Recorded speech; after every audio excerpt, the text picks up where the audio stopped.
Buenas tardes, les damos la más cordial bienvenida al segundo día de las jornadas de orientación del 10º Foro de Emprendimiento e Innovación de la Alianza del Pacífico, al panel de ACTEC. Muchísimas gracias a nuestros panelistas, a Mario Bustamante, director general de Instacrops, a Ana Arroyo, gerente de Fruvana, y a Guillermo Vivanco, director general de Space AG, por aceptar nuestra invitación a participar en este panel. Y vamos a empezar con la presentación de nuestros panelistas. Le doy la palabra a Mario Bustamante. Hola, ¿qué tal? ¿Cómo están?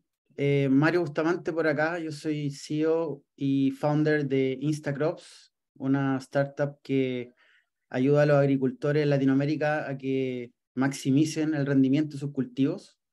En Instacrops, en poco más de 5 años, tenemos presencia ya en 7 países de Latinoamérica, cerca de 300 clientes. Estamos con una misión importante. Queremos impactar la vida de 5.000 agricultores de aquí al 2026.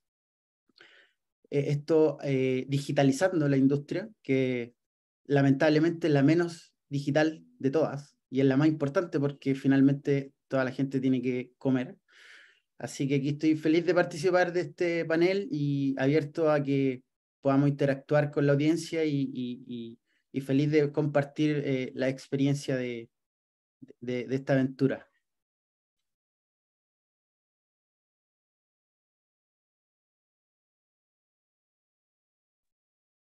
Está sin audio, Paulina. Sí, muchas gracias, Mario. Muchas Ahora sí. gracias. Le cedo la palabra a Ana Arroyo. Gracias, Paulina. ¿Qué tal? Buenas tardes a todos. Espero estén bien. Mi nombre es Ana Arroyo. Soy peruana, pero ya en México hace como 6, 7 años.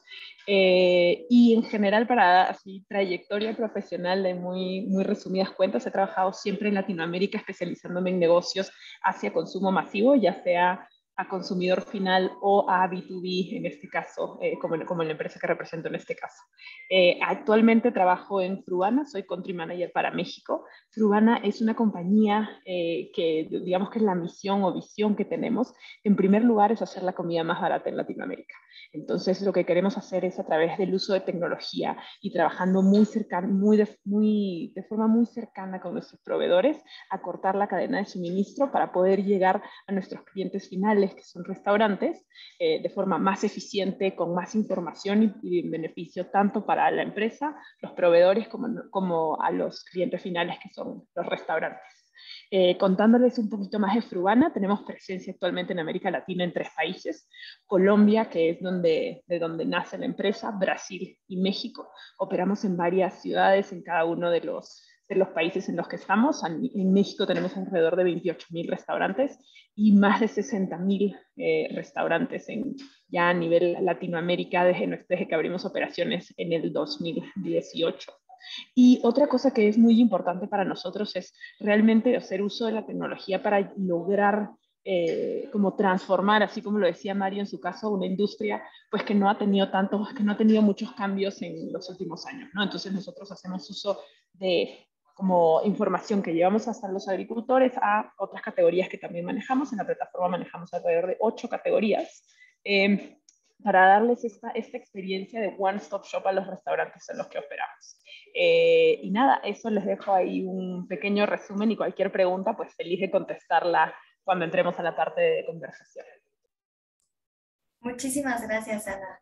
Ahora cedo la palabra a Guillermo. Gracias, Paulina. ¿Me escuchas bien? Estoy con un poco de problemas de señal.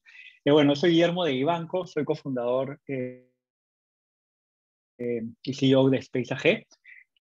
Nosotros lo que hacemos es un software para poder digitalizar información en los campos de cultivo, campo, a través de teléfonos celulares. O sea, ofrecemos un cuaderno digital de campo bastante flexible que se puede configurar para recolectar cualquier tipo de información relacionada a las plantas o a los trabajadores en los campos de cultivo, ¿no? De hecho, dentro de nuestro software hemos construido diferentes módulos: el módulo para la gestión de plagas y enfermedades, el módulo para la gestión de personas en el campo, para crecimiento del fruto, que es todo lo que se llama fenología, y también para packing, que son operaciones de empaquetamiento de la fruta, y estamos lanzando un nuevo módulo de riego.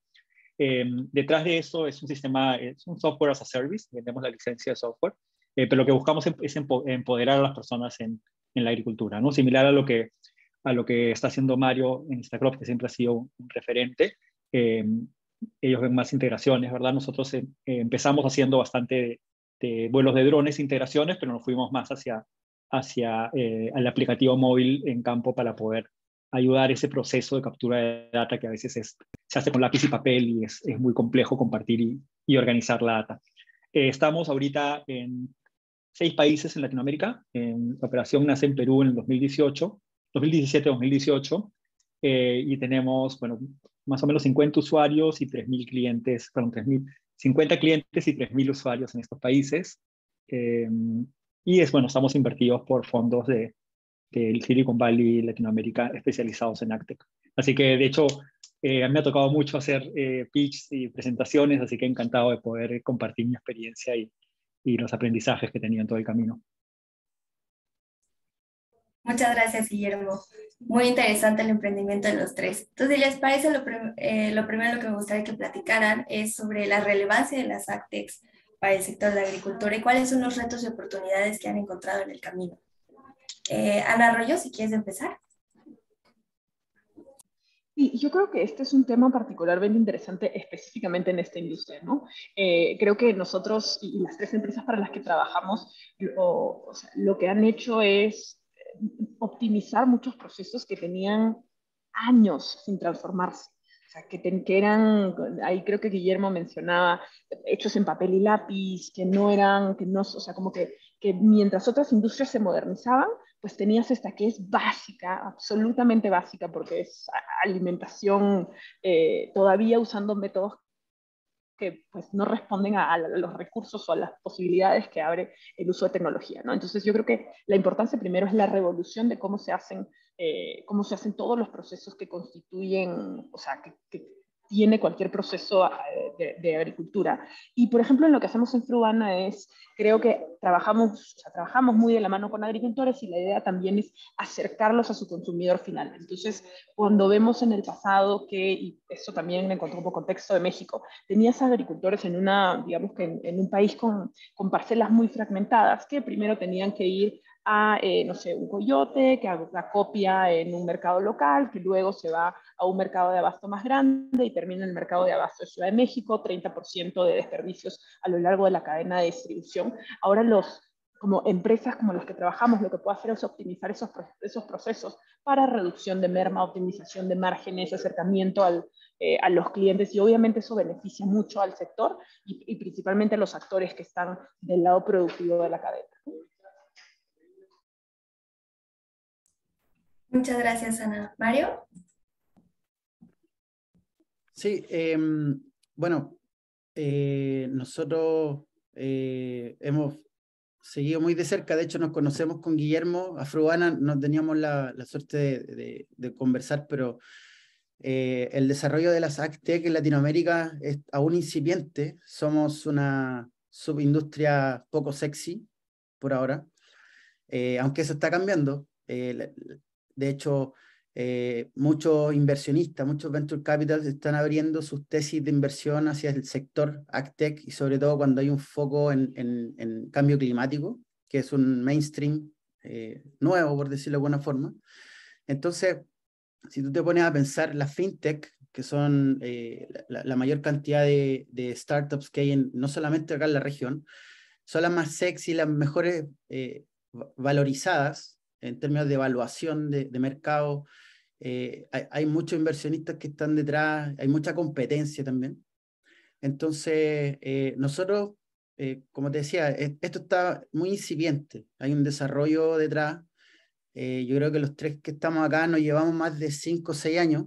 Desconozco Fruana cuando fue fundada, pero me suena que debe ser por ahí.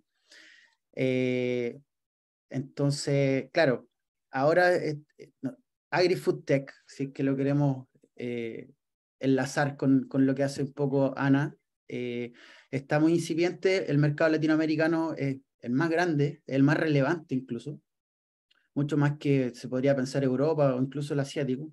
Entonces, ¿Qué es lo que pasa? Es que cerca de 600 proyectos que hay en este lado, claramente se están masificando. Nosotros necesitamos que se masifique, necesitamos que más emprendedores se metan en el sector. Hay muchos desafíos, no solamente el que mencionó Ana o lo que está resolviendo Guillermo de muy buena forma, sino que hay mucho en toda la cadena, desde la granja al tenedor, hay mucho por hacer y es una tendencia. Entonces, yo creo que hay una oportunidad histórica post pandemia, en donde los emprendedores tienen que mirar el sector, tienen que estar mirando AgTech y lo que se está haciendo también en FoodTech, porque es un muy buen momento. Entonces, es un poco la invitación a la gente que pueda estar ahora conectado, que quiera emprender o en ese camino, que acá hay mucho por hacer, así que está el camino súper llano. Muchas gracias, Mario. Guillermo. Sí, de acuerdo con Mario y Ana, hay mucho por hacer y es súper importante. Creo que o sea, los desafíos, como comentó Mario, el cambio climático, ¿no? De alguna manera nos obliga a tener, a poder anticipar mejor lo que va a pasar y poder responder de una manera mucho más precisa, rápida, ¿no? Porque ya si el agricultor tenía poco margen de error con el cambio climático, pues el margen se reduce muchísimo más, ¿no? Y de hecho, la agricultura, bueno, hay cifras, ¿no? Que es de cada 3 gotas de agua, 2 las consume el agro. También es responsable como el 20-25% de los gases de invernadero. Entonces, es una industria que sí es consume mucho de los recursos del planeta. Y en el tema de personas, ¿no? Que es justamente nosotros estamos atacando este problema de cómo optimizar el trabajo de las personas, hay un problema serio en la agricultura, que es que cada vez menos personas quieren trabajar en el campo. Y esto es lógico, ¿no? Porque imagínense un agricultor o un trabajador cosechador, ¿no? Que trabajó toda su vida en el campo y bueno, ganó algo de capital. Sus hijos lo que va a querer es que tengan más oportunidades. Generalmente se van a estudiar a la ciudad y ya en la ciudad terminan trabajando para otra industria, no quieren regresar al campo, ¿no? Y esto está pasando al mismo tiempo que la demanda por alimentos de productos de alto valor nutricionales, como pueden ser los aguacates, los arándanos, las uvas de mesa, crece, ¿no? Porque la gente quiere tener una vida más saludable. Y estos cultivos justamente son intensivos en personas. Entonces, ¿qué está pasando? Cada vez necesitamos más personas para cosechar y cada vez menos gente quiere ir a trabajar al campo. Entonces, necesitamos la tecnología para poder optimizar el trabajo de las personas, no reemplazarlo, ¿no? Porque, claro, uno podría pensar, no, pero van a ser reemplazados por máquinas. Sí, tal vez en un futuro lejano, van a haber máquinas que puedan cosechar uva o arándano a costos eficientes. Hoy día generalmente esta automatización se da más en cultivos extensivos como la soya, el trigo, el maíz, pero en cultivos de alto valor, donde se requiere mucha atención al detalle, mucho cuidado, necesitamos empoderar a las personas. Si no, no va a haber nadie que coseche nuestra fruta, ¿no? Y entre los mayores retos, creo que lo más difícil, y esto probablemente también lo haya sufrido Mario, que trabaja en pre-cosecha, ¿no? De repente también Ana lo ve un poco en post, pero lo que yo he percibido mucho es que el agricultor le cuesta bastante cambiar. O sea, es una industria, por algo es una de las industrias más antiguas del mundo, ¿no? Tiene 10.000 años, la agricultura 12.000 años. Entonces está muy basada en tradiciones y en la intuición de las personas. Entonces llevar esa práctica a una práctica más basada en data y no tanto en experiencia, ya es un salto bastante grande. Y luego, ¿cómo sustentas ese cambio? ¿No? Casi siempre el sustento es el retorno sobre la inversión, ¿no? El ROI. Entonces dices, claro, si tú inviertes $100, vas a ganar 1.000. Entonces, por ejemplo, ¿no? En la agricultura puede ser, si tú aplicas este fertilizante, vas a hacer que tu planta produzca el doble. Claro, pero las plantas son sistemas complejos, que no solamente rinden porque se le aplicó un fertilizante, sino que también dependen del clima, depende que se pode bien, depende del suelo. Entonces, hay tantos factores que entran a jugar en el performance o en el rendimiento de la planta, que poder atribuir el rendimiento a un producto específico, sea un software o un producto de fertilizantes, es muy difícil. Entonces, esa trazabilidad del resultado no es siempre atribuible al producto. Entonces, ¿cómo sustentar el valor del producto? Y eso es muy difícil porque al vender el producto, el agricultor dice, no, pero a mí me fue bien la campaña, me fue bien en la campaña no por tu software, o no por tu sensor, o no por tu fertilizante, sino porque yo hice un buen trabajo en la cosecha.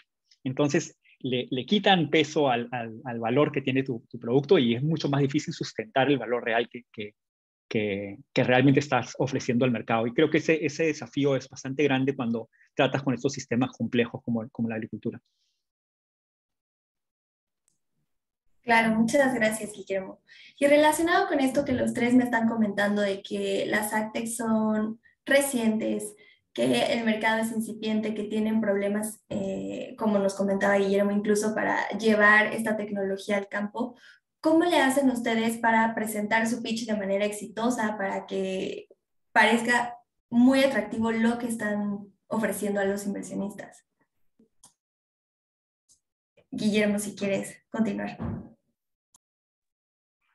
Creo que hay dos, o sea, cuando levantas capital como AgTech, puedes hablar con un fondo de AgTech o puedes hablar con un fondo generalista, ¿no? Entonces están los fondos que están especializados en tu vertical, que esto también va a pasar en fintech o en e-commerce, o sea, al final hay fondos que son especializados en esa industria, y hay fondos que invierten en todas las industrias, ¿no? Entonces yo creo que cambia bastante el pitch cuando hablas con alguno de esos dos fondos. Cuando hablas de AgTech, generalmente lo importante es tratar de mostrar cómo te diferencias respecto al resto de startups que compiten en el sector.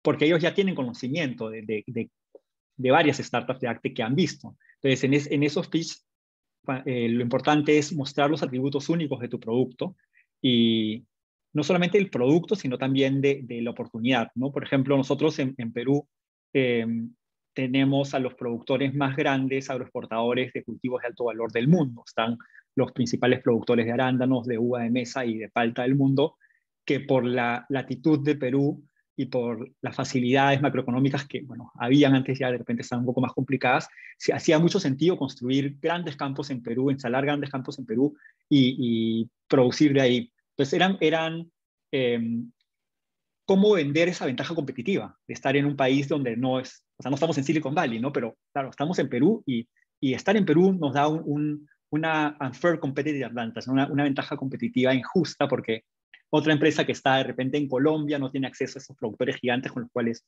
puedes ir creciendo, ¿no? Entonces, ¿cómo poder mostrarle al inversionista que lo que estás haciendo, sea por el producto, sea por el mercado que estás atacando, sea por el tipo de cliente que estás consiguiendo, es diferente al resto y da una oportunidad para poder crecer más rápido y darle a los inversionistas esos retornos de 5, 10, 20 veces su inversión que están buscando? Muchas gracias, Guillermo. Ana. Y yo solamente para construir sobre lo que Guillermo acaba de decir, yo creo que hay tres cosas que son importantes cuando hablas con un inversionista, ¿no? O sea, lo primero, Guillermo ya lo mencionó, y es la oferta de valor, no solamente de un producto o un servicio que sea atractivo y que haga sentido, sino que los economics atrás de ese producto o servicio también sean atractivos para el inversionista y sean creíbles. O sea, tienes que demostrar que tienes una propuesta de valor con un plan de negocio que haga sentido y que realmente el inversionista, alguien que conoce mucho, ya sea de tu industria o de negocios en general, diga si esto es factible y realizable. Y creo que dos cosas que también son importantes de demostrar es, primero, que es una idea o un negocio escalable. Entonces, obviamente, un inversionista no, o sea, va a poner idealmente ciertos fondos en tu idea o tu startup o como en el emprendimiento porque busca un retorno grande. Entonces, si, o sea, en el caso de Fruana, por ejemplo, si se lanzó en Colombia, ¿funcionaría en Brasil? ¿Funcionaría en México? ¿Funcionaría en Perú? Es algo que tiene potencial de ser algo grande. Entonces, si bien puedes no estar ahí todavía, sí necesitas demostrar que esto es una idea grande, ¿no? Que puede ser mucho más grande de lo que es en la actualidad. Y yo creo que otro tema también que es bien importante es mostrar que tienes un equipo que es capaz de realizar la visión que estás vendiendo. Entonces, si dices, nosotros vamos a ser los mejores en, no sé, un software que ayuda a la producción. Entonces, bueno, tienes al equipo de tecnología, tienes al equipo que conoce el producto, lo que se tiene que crear, que conoce al cliente. Y yo creo que la credibilidad del equipo es tan importante como la credibilidad de la idea de negocio que estás pichando, ¿no? Muchas gracias, Ana. Mario, justo les preguntaba a Guillermo y a Ana, construyendo un poco lo que comentaban sobre que las AgTech apenas están haciendo, que el mercado es muy incipiente, que van comenzando. ¿Cómo hacen ustedes para levantar capital, para que las AgTech se vean atractivas, para ir creciendo? Mira, en un principio no es fácil. Uno como founder siempre está levantando capital, nunca deja de hacerlo, porque incluso cuando no está en ronda, siempre hay acercamiento, hay eventos con inversionistas, y es bueno porque si lo llevamos a una analogía deportiva, uno está haciendo sparring, uno está entrenando todo el tiempo, y es bueno que estar dentro de una red, que tú estés dentro de un entorno y que vayan viendo cómo es el progreso de tu negocio.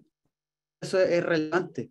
Yo puedo hablar hoy con un VC que puede ser que sea de una etapa más avanzada, pero me va a servir porque yo tengo que aprender de los consejos, aprender del lenguaje no verbal, porque los VCs muchas veces cuando no les gusta tu proyecto te dicen palabras bonitas y uno se deja llevar muchas veces por estas vanity metrics, que tal VC me dijo tal cosa, que mi producto es bueno en vista que no estoy vendiendo.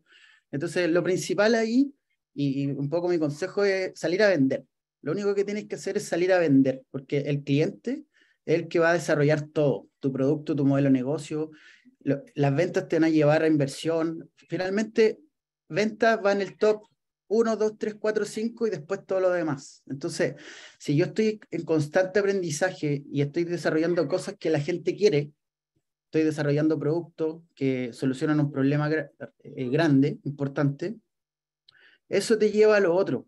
Muchas veces los founders se ciegan un poquito en este tema del venture capital y hay una especie de carrera el año pasado, de hecho, esta especie de reventón que hubo de las valorizaciones, mucha plata en Latinoamérica. Entonces, muchas veces es fácil perder el foco, que tienen que ser las ventas, pero el tema del venture capital después se da. Ahora, como cualquier deporte, porque el emprendimiento se parece mucho al deporte, hay que entrenar. Por ejemplo, nosotros fuimos parte de Y Combinator el año pasado, fuimos la primera AgTech en entrar en ese programa, y nosotros finalmente, es como ir a la universidad, estás 8 semanas creo, 10 semanas, practicando, y el evento final es un pitch de 1 minuto, con una slide. Tú tienes que contar. Imagínate, nos demoramos 1 mes en describir nuestra startup en una línea, en un tweet. 1 mes nos demoramos. Entonces, muchas veces hay cosas que son complejas que hay que simplificarlas. Y para los inversionistas también. En una lámina yo muestro, como dice Ana, los unit economics, mi tracción, porque la tracción no siempre son ventas, puede ser cantidad de usuarios, cómo va creciendo eso en el tiempo. Y de ahí, si hacemos doble clic, a los inversionistas les gusta el hockey stick, que tus ventas sean ascendentes, que tengan un crecimiento de en torno al 10% o más de crecimiento mes sobre mes, que puedas hacer un 2,5 veces año tras año en facturación o en tracción. Entonces, sin meternos en el espacio AgTech, esos son como los big numbers que le gustan a todos los VCs. Y por último, para cerrar un poco la idea, es practicar. Nosotros tuvimos más de 90 reuniones con inversionistas el año pasado después del evento de YC, solamente el Demo Day, sumado a los que tuvimos en el resto del año, yo creo que más de 100 fácil. Entonces, es aventurarse, es conocer, es aprender de la etapa que estás, porque muchas veces cuando estamos en una etapa pre-seed, por ejemplo, porque una escalera, yo no puedo pasar del peldaño 1 al 5º, ¿cierto? Entonces, cada etapa tiene un entorno diferente y foco distinto, pero lo transversal en todos los peldaños tiene que ver con las ventas, 100%. Ese es el foco que tienen que tener todos los founders, que tampoco son vendedores, porque muchos founders son técnicos y no les gusta vender. Acá lo único que hay que hacer es salir a la calle, escuchar a los agricultores, porque ellos nos van a ayudar a desarrollar el producto finalmente. Muchas gracias, Mario. Y retomando justamente esta idea que nos estás contando de que te tomó varios meses en un slide presentar y practicaste mucho cómo presentar, y supongo que no será diferente para Guillermo y para Ana. ¿Podrían contarnos en toda esta experiencia y en todo este ensayo y error, cuáles son los errores que ustedes mismos al principio del camino o que han visto que otros emprendedores cometen al momento de presentar su pitch, de estas que son horribles, que no les ayudan en nada? Si quieres, Mario, continuar.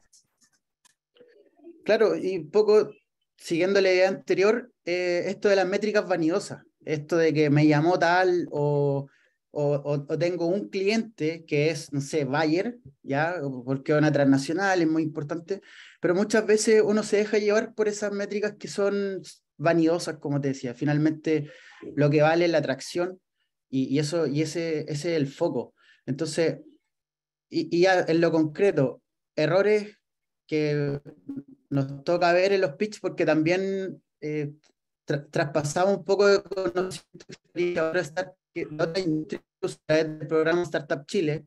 Aprovecho de recomendarles que apliquen, no importa el país que sean. Yo soy parte del board ahí, mentor, y me encanta mirar los proyectos que van llegando año tras año. Entonces, error clásico del pitch que tiene demasiado texto, demasiado info, finalmente, más allá de si son 5, 10 o 20 láminas, uno tiene que ser simple. En una línea, como te decía, tú tienes que describir tu negocio en un pitch.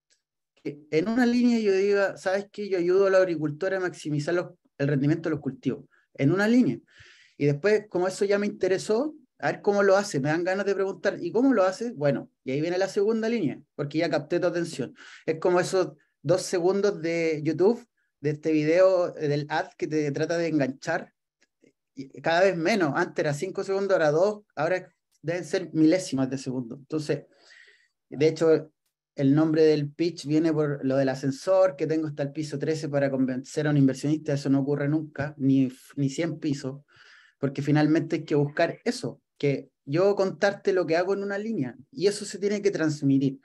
Entonces, si yo voy a construir un pitch, claramente tiene una estructura del producto, el equipo, el modelo de negocio, cómo estoy generando valor, cómo lo capturo, y ahí un poquito más al detalle de los unit economics, los márgenes, que eso ya son parte de la segunda conversación con el inversionista. Pero el primer pitch, donde tú te pares, finalmente cada lámina tiene que ser una línea, fondo blanco, una línea, letras negras y ya, basta.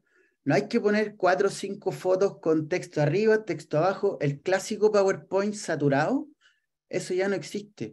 Yo pongo en una slide que yo ayudo a los agricultores o que Guillermo ha ahorrado 30 billones de litros de agua en riego, en una lámina, en un texto, ya me voló la cabeza. No me tiene que poner fotos de un campo secándose o mucha lluvia o mucho texto, mucha explicación y me doy vuelta y no paso nunca de la lámina del problema. Me gasté los 2 minutos y medio de los 5 que tengo describiendo el problema una y otra vez. Tiene que ser simple, hazlo simple, manténlo simple de inicio a fin. Cada slide tiene que ser un disparo en el sistema límbico del cerebro, es emocional, 100%. Y después ya nos vamos viendo la parte racional de los números, pero siempre tiene que ser un texto limpio, 10 láminas y con la estructura básica que eso está en internet de el equipo, el producto, el modelo de negocio y así. Eso por lo menos parte sería una recomendación de lo que hemos aprendido y esta universidad que tuvimos que ir el año pasado. Muchísimas gracias, Mario. Guillermo. Sí, yo creo que, bueno, no hay mucho que añadir a lo que ha dicho Mario, porque ha pasado por la mejor escuela de startups del mundo, Y Combinator, que tenemos los mejores pitches del mundo también, así que concuerdo 100% con lo que dice. De todas maneras, creo que más que un error, yo creo que es súper importante mostrar pasión en el pitch. O sea, no puede ser algo paporreteado, memorizado, ¿no? Que es, o sea, no, te das cuenta cuando alguien está repitiendo algo que ha dicho 1000 veces como un robot, ¿no? Entonces, esa pasión, esa emoción es bastante importante. Como la no pasión podría ser un error, ¿no? ¿Cómo puedes resaltar eso con historias, contando la historia de una persona que sufre el problema, un agricultor que tuvo que desechar toda su fruta porque no pudo cosecharla a tiempo, por ejemplo, ¿no? Entonces, ese tipo de ejemplos, ese tipo de métricas que muestran la gravedad de un problema, o tan por otro lado, como decía Mario, las métricas que muestran el valor del producto, son súper importantes, ¿no? Porque hablar solamente de temas aspiracionales, sí, que nosotros tenemos el mejor equipo para hacer la mejor startup y estamos muy apasionados por esto, por más pasión que tengas, si no lo aterrizas con estas cifras, al final queda solamente como palabras. Entonces sí es importante combinar eso, pero sí mostrar esa emoción y esa energía. Y creo que un error más que la preparación del pitch es en las reuniones con los inversionistas, pensar que todos los inversionistas son iguales. Creo que ese es un error, hemos aprendido nosotros mucho de eso, como antes de juntarte con un inversionista, hacer un poco de investigación, ¿no? ¿Quién es el inversionista? ¿En qué startups ha invertido? Buscar las startups en la que ha invertido para saber cuáles son sus modelos de negocio. Si es que ya avanzan las conversaciones con el inversionista, inclusive tratar de conversar con algún emprendedor en la cual ese fondo ha invertido para que el emprendedor también te dé su visión del inversionista, ¿no? Como el inversionista está haciendo una tarea de investigarte, está bien que los emprendedores hagan la tarea de poder entender bien con quién están hablando y hacer las preguntas adecuadas, ¿no? Porque no solamente es una conversación, un interrogatorio al emprendedor, ¿no? Es un ida y vuelta. Y el inversionista valora mucho que tú trates de entender bien cómo es que ese inversionista tiene un buen fit contigo, ¿no? Porque pueden haber muchos inversionistas interesados en invertir en tu startup, pero por ahí no son los inversionistas que tú quieres, ¿no? Porque no te van a agregar el valor que están buscando, que tú estás buscando. De repente quieres que un inversionista te ayude a abrir un nuevo mercado o entender bien, mejor cómo vender el software. Entonces, poder entender bien cómo ellos añaden valor y si es que ese valor que añaden está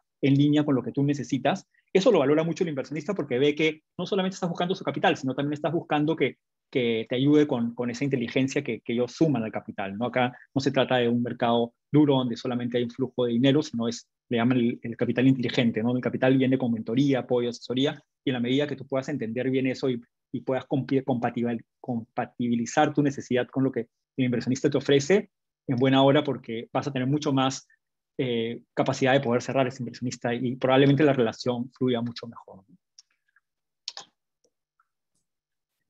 Muchísimas gracias, Guillermo. Súper valioso. Ana. Creo que en realidad ahí Guillermo y Mario ya me ganaron todas las ideas, entonces solamente voy a agregar como dos cositas, justo también en la parte de ya la conversación con los inversionistas, ¿no? Yo creo que dos temas importantes es primero, como empezar esas conversaciones con humildad en el sentido de, como dice Guillermo, también es, o sea, cuando viene un capital inteligente, o sea, sí son inversionistas que probablemente tienen mucha experiencia y uno tiene que estar dispuesto a aceptar feedback. Cuando te hacen preguntas, no necesariamente un inversionista asume que tú lo sabes absolutamente todo, ¿no? Entonces, como aceptar el feedback y incorporar lo que te digan, darle seguimiento, creo que es importante. Y la segunda cosa también es, creo que tener humildad para decir cuando algo no funcionó. Entonces, yo creo que es importante demostrar aprendizaje, porque al final el emprendimiento pues es un camino, ¿no? Y en ese camino hay muchas cosas que fallan. Tener como la valentía y la humildad para decir, mira, yo ya intenté esto no funcionó. O si te dicen, oye, ¿qué está pasando con esto? Es como, bueno, esto no está funcionando, necesito arreglarlo y hasta pedir ayuda, creo que también es algo bastante valioso que demuestra que hay una capacidad de crecimiento y de pivotear, como se dice, rápidamente cuando las cosas no están funcionando, ¿no? Entonces creo que eso también es importante a medida que vas evolucionando en el proceso de emprendimiento. Muchas gracias, Ana. Muchas gracias a los tres por estos consejos súper valiosos. Y retomando un poco los temas, los talking points de los que nosotros habíamos platicado y retomando las preguntas de la audiencia que ya nos han hecho favor de contestar Mario, pero para que el resto del público las escuche, ¿cómo le han hecho los tres para adaptar la tecnología a los agricultores? Algo de lo que ya comentaba Guillermo al inicio de la ponencia. ¿Y cómo le hacen además para después adaptarlo y venderlo en terceros mercados? Ana, si quieres comenzar. Sí, y yo creo que el caso de Feruana también es un poquito diferente porque nosotros no necesariamente estamos involucrados en la parte de producción. Básicamente lo que hacemos es trabajar de la mano y empezamos con la categoría de frutas y verduras en la plataforma. Trabajamos de la mano con agricultores para acortar la cadena de distribución. Entonces, en nuestro caso, lo que hacemos es, vamos con agricultores de pequeño, mediano tamaño, con la idea de acercar su cadena de producción al consumidor final. Entonces, cuando preguntas cuáles han sido los retos, muchos de los retos, como mencionaban antes, es esta adopción a la tecnología, ¿no? Entonces, como por ejemplo, nosotros tenemos consumidores finales que son restaurantes, tenemos mucha información acerca de demanda, qué es lo que el mercado está demandando, cómo están los márgenes, cuáles son los precios, qué es lo que hace sentido sembrar en X o Y momento, pero tener esa confiabilidad con un agricultor que tú vayas y le digas, oye, mira, esto es lo que estamos viendo en el mercado, versus un sistema tradicional de, bueno, yo normalmente decido mis cultivos o decido lo que voy a hacer de acuerdo a lo que siempre he hecho o a lo que me está diciendo mi grupo familiar o vecinal, ha sido complicado. O sea, creo que ahí es importante ir haciéndolo de poco a poco. O sea, en nuestro caso hemos ido construyendo relaciones con agricultores, probablemente con algunos que han sido un poquito más abiertos a uso de tecnología, a trabajar de la mano con demanda. Y ahí creo que lo importante también es mantener estas relaciones cercanas, ¿no? O sea, nosotros, por lo menos, como decían, no tenemos tanto tiempo, o sea, nosotros fuimos fundados en julio de 2018 y ganar esa confianza y esa adopción y también generar un producto que sea de fácil uso. O sea, a veces creo que nos tendemos a complicar y queremos poner 534 funcionalidades a un producto que tal vez entre una o dos características base es lo que necesitas para que funcione, es lo que nos ha ayudado en este proceso. Y siendo absolutamente sincera, todavía estamos aprendiendo, ¿no? O sea, todavía no llegamos a esa integración perfecta de como modelos matemáticos que ayuden a los agricultores a tener una estimación de demanda correcta, pero hemos ido avanzando en este proceso de dar más información al comienzo de la cadena productiva, ¿no? O sea, a los productores mismos.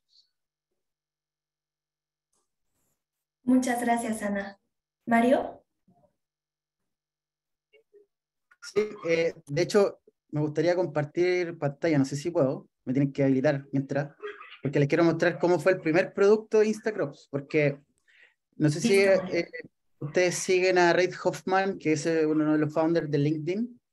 El Reid Hoffman dice que si tu producto no es feo, te demoraste mucho en lanzarlo. Entonces, mira, yo les quiero mostrar. Este fue el primer producto que nosotros hicimos, Frankenstein. Fue la primera, una especie de estación meteorológica, horrible, y ya después de varios tropiezos, porque, como dice Ana, yo tuve otro startup antes, y estaba con la idea de la versión 2, la 3, la 4, que los rayos láser, que tira agua, que el producto súper galáctico, y al final no lanzan nunca y no venden nunca. Entonces acá con ese fail lo aprendimos y lo hicimos a la inversa. Producto más barato, más feo posible. De hecho, ese fue el primer producto y así fue como lo instalamos. Ese vehículo no era mío, yo me lo conseguí con un amigo. Esa caja que ven ahí de cartón era mi maleta de herramientas. Entonces, es un poco lo que comentaban recién. El producto tiene que ser feo, tiene que ser horrible, porque después lo vamos pivotando, como se dice en nomenclatura startup. De hecho, no sé si ustedes conocen a una startup que se llama Brex, que dio pase a mucho, a esta revolución de las fintechs, los neobancos, todo lo que de hecho en México están súper de moda por el sistema bancario que tienen. Entonces estamos hablando de Jeeps, Tribal y así varias más. Entonces, Brex, nosotros tuvimos la suerte de conocer a los founders, son brasileros, y su primer producto era una ventana donde yo ejecuto código. Esta ventana seguramente hay muchos programadores conectados, una línea de comando, y ese era el producto de ellos. Entonces, hacían dinero con eso. Entonces, invertiste cero en el primer producto, más que tu tiempo, porque los recursos siempre en los startups en todas las fases son escasos. Siempre estamos activando y desactivando el modo guerra, siempre. Entonces, aunque yo tenga mucha plata, y claro, hay otro tipo de startups que son buenas para quemar plata, queman harta plata, pero la mayoría, nuestro lado y nuestro sector, no hay casos todavía, no hay unicornio, no tenemos la posibilidad de, no sé, levantar 100 millones de dólares porque aún no llegamos a ese estadio, la industria me refiero. Entonces siempre tenemos que hacer lo suficiente de nuestros recursos, que principalmente es tiempo y dinero. Entonces, cosas que no tengo no las puedo invertir, no puedo hacer un producto que me tome 2 meses, porque 2 meses programando, o de mi co-founder, es tiempo y es dinero, y es 2 meses que yo no lancé. Me demoré 2 meses, entonces perdí 60 días valiosos de estar hablando con 60 clientes o prospectos, uno diario. Y yo tengo que establecer metas altas. Ya, producto feo lo lanzo, y no importa que me dé vergüenza, lo lanzo feo, y de ahí voy a hablar con muchos usuarios, muchos. Me hago una planilla donde yo estoy viendo 6 o 7 diarios. Tengo que ser obsesivo en ese sentido. Están de vacaciones los niños, entonces por eso. Muchas gracias, Mario. Bueno, relacionado con lo que ya les pregunté, nos hacen otra pregunta que dice, ¿cómo se implementan estrategias proactivas para llegar a micro pequeños agricultores? Y si lo hacen, ¿cómo lo logran? Guillermo. Sí, nosotros ahorita no estamos trabajando con pequeños y microagricultores, y de hecho, varias veces que nos juntamos con fondos de impacto, o sea, que buscan algún impacto social o medioambiental, nos empujan para ir. O sea, ¿cómo llevas tu producto a un pequeño y mediano agricultor? Creo que eso también implica un paso hacia atrás y decir, ¿dónde quieres competir? ¿Dónde quieres existir? ¿No? Porque si tratas de abarcar demasiado, y ese es un gran riesgo de las startups, es que con los pocos recursos que tienes, es probable que no llegues muy lejos. Entonces, ¿dónde poner tu foco inicialmente? Nosotros estamos poniéndolo en los agroexportadores, y el impacto viene más a ayudar a los trabajadores que son contratados por esas empresas a tener una mejor calidad de trabajo y al final de vida, porque la información sobre las cosechas, los kilos que ellos cosechan se comparte con ellos, ellos tienen mucho más visibilidad de cuánto van a cobrar, eventualmente ahí se puede hacer créditos personales, fintech, y activar otras líneas de negocio con la data que se está capturando. Eh, para llevarlo a pequeños y medianos agricultores, si bien nuestro aplicativo nace con el concepto de funcionar offline, porque la mitad de los campos con los que trabajamos no tienen internet en el campo, ¿no? En la oficina, sí. Eh, las problemáticas son diferentes, ¿no? Y hay startups que se orientan hacia ese nicho, hacia esa base de la pirámide, y todo su modelo de negocios lo crean enfocado en ese tipo de usuarios, ¿no? Entonces, más que responder la pregunta sobre cómo poder atender a estos agricultores, yo diría, la startup tiene que existir para eso, porque al final tú resuelves un problema. Entonces, si no, lo que no quieres hacer es empezar a resolver un problema para grandes agricultores y después, porque no encontraste mercado, tener que migrar a un pequeño agricultor, porque al final estás creando otro negocio, ¿no? Entonces, lo que deberías hacer es, desde un principio, decir, yo quiero solucionar un problema para los pequeños agricultores, que no va a ser un tema más de, en el caso del pequeño agricultor, no tiene un problema de trabajadores, de eficiencia de trabajadores, porque ellos son los mismos trabajadores que van al campo. Entonces, ¿cuál es el problema que ellos tienen? De repente es un problema de acceso a créditos para comprar fertilizantes o semillas. Bueno, pues entonces ese problema construyamos un producto relacionado a ese nicho, a ese segmento de mercado, ¿no? Entonces, yo creo que va mucho por el origen del negocio, que siempre parte de solucionar un problema y tienes que coger bien para quién vas a solucionar ese problema, ¿no? O quién es tu mercado objetivo. De ahí puedes escalar a otros segmentos, pero en un primer momento, hasta tener la atracción y poder levantar capital y eventualmente ser sostenible, tener muy claro cuál es tu segmento de mercado. Muchas gracias, Guillermo. Y ya en una última ronda de preguntas y respuestas, y para cerrar este panel, los tres en sus ponencias nos mencionaron que al final se trata de resolver un problema, y un problema importante como la alimentación con personas. Y nos preguntan si ustedes visualizan las AgTech solo como un tema más de agrícola de cosecha, o creen que también sirvan como alternativa para nuevas opciones de alimentación y soluciones circulares, por ejemplo, alimentación con insectos. u otros temas de innovación para las AgTech. Mario, ¿quieres comenzar? Sí, de hecho, hay un reporte que lo hace un VC y un media que se llama AgFunder, que yo les recomiendo descargar. Es gratuito, es muy bueno. También tiene acercamiento desde creo que los 2 últimos años a Latinoamérica. Y ellos lo que hacen es muy bueno porque hacen una clasificación. Entonces, yo tengo un screening del mercado de las tech y ahora es agri-food tech, ¿cierto? Ahora es un concepto mucho más amplio.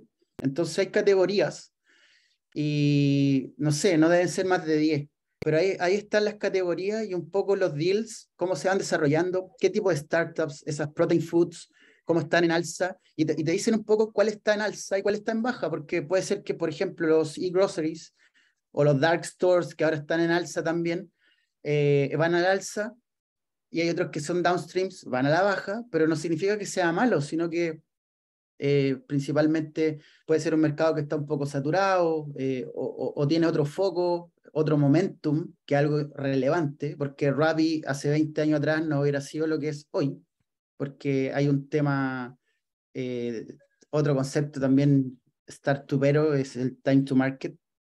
Entonces, yo le recomiendo eso. Hay una clasificación, pero está lo que está, por decirlo de alguna forma, de moda, tiene que ver con blockchain en cuanto a tecnología. Siempre los modelos de negocio B2B SaaS, siempre. Lo de la venta de productos, no tanto, a pesar de que lo protein food, no sé, pues esta leche que no es leche o carne que no es carne, es venta de producto, pero finalmente hay contratos con modelos de negocio B2B detrás. Entonces, eh, recomendación también ahí, si me dejan, B2B SaaS en servicio de ingresos recurrentes, 100%. Yo tengo personal afinidad con el hardware, me gusta mucho el IoT. Los que están ahí haciendo hardware es doblemente difícil, la verdad, porque, y sobre todo en agricultura, porque el hardware falla, hasta los aviones se caen, entonces cuando falla hay que ir al campo, son 2, 3 horas en a veces avión, otras veces por tierra. Entonces, lo que hace que tú quemes más recursos, pero finalmente cuando logras un producto maduro, en torno a un cuarto, quinto año, y que pivotaste tu modelo de negocio 2,9 veces en promedio, como dicen los gringos, el modelo gringo, cuando ya pasaste todo eso, y ya el producto está maduro, ya escuchaste a muchos agricultores quejarse por algún problema, ahí es donde hay que meter el foco. Y eso es un poco lo que decía ahí respondiendo a las preguntas del chat, es que hay que demorarse poco en lanzar. Si hay un producto básico que puede ser un PowerPoint y un libro Excel, pero sale a la calle, hay que hacer cosas que la gente quiera, no lo que hagamos como los políticos entre 4 paredes arreglando el mundo, hay que ir afuera a arreglarlo. Y eso, en el reporte está muy claro la clasificación y ahí veo donde yo meto mis fichas, porque es difícil meterme, por ejemplo, biotech, que son como animales distintos. Biotech, por ejemplo, en YC, tiene otro tratamiento. Biotech puede estar años y quema mucha plata y el producto se demora años. Entonces son muchas hipótesis. De hecho, esto es una serie en Netflix, ahí, para que la vean, tiene mucho que ver con este desarrollo de un producto que al principio es, como le decimos acá en Chile, quizá en Sudamérica, humo. Es como mucho PowerPoint, mucho teoría, hipótesis, comportamiento, mucho análisis, estudio, pero finalmente después de ese progreso ya se rentabiliza. Esas startups, las biotech, se valorizan mucho más en un principio que una que no es biotech. Entonces, eso es, el espacio está súper abierto, está en alza, absolutamente en alza, así que somos pocos y tenemos que ser muchos más, así que hay harto espacio y harta oportunidad en el agro como para hacer distintas soluciones, pero siempre tiene que partir desde un problema resignado o un problema grande que le afecte no solamente a los pequeños agricultores, como se menciona ahí en el chat, sino que trate de englobar una gran cantidad para cambiarle, transformarle la manera de hacer las cosas, y eso es lo que buscamos nosotros. No es hacer productos por hacer productos, porque finalmente me lleno un estante de productos y no nadie lo quiere, nadie lo va a comprar, entonces no voy a perder tiempo y dinero. Entonces, de ahí parte, hablar mucho, ir al campo. No es mucho de Zoom esta industria, hay que ir, estar todo el día escuchando agricultores. No son pocos los problemas que hay ahí, así que hay un espacio bien, bien interesante que está pasando por un muy buen momentum ahora, histórico diría yo. Muchas gracias, Mario. Guillermo.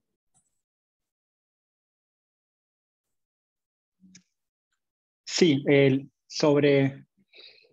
a ver, creo que lo que dice Mario es súper importante, ¿no? El problema y no hacer productos por hacerlos. No siempre el problema tiene que ser algo que y en lo posible se pueda resolver rápido, o por lo menos con un producto mínimo viable que se pueda poner en las manos del cliente y que ya le dé algún tipo de valor, ¿no?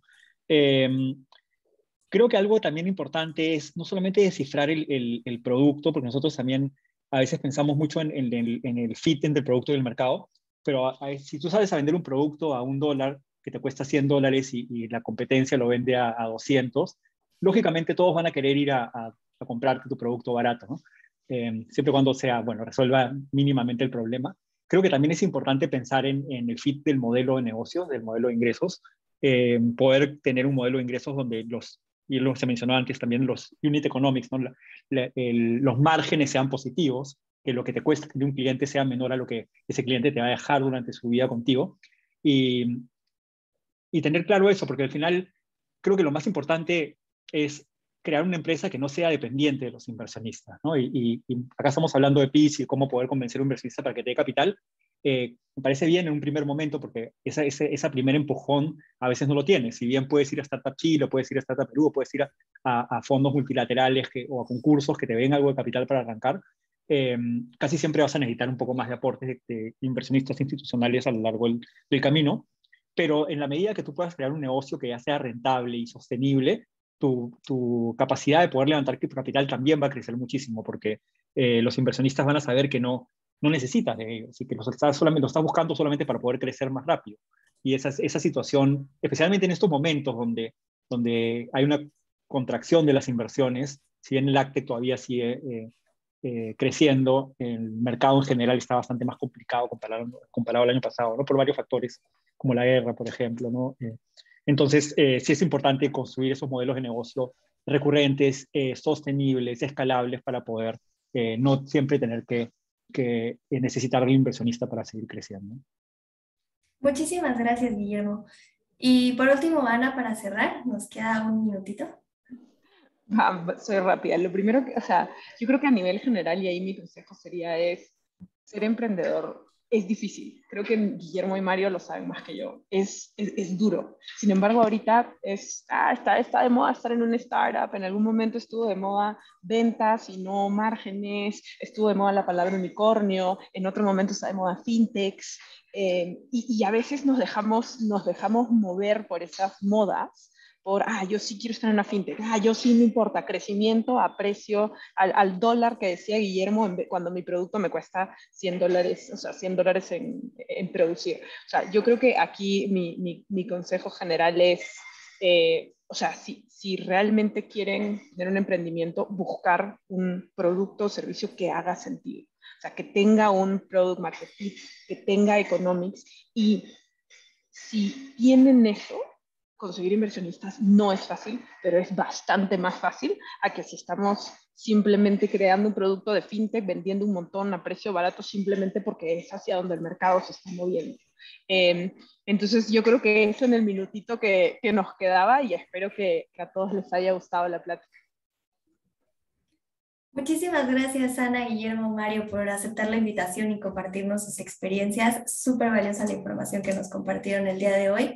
Muchas gracias a todos los que se conectaron. Los invitamos a continuar al siguiente panel de servicios de TI en el marco del 10º Foro LAF 4 de la Alianza del Pacífico. Que tengan bonita tarde. Muchas gracias. Gracias, Paulina, por la invitación. Hasta luego. Gusto. Chao. Chao.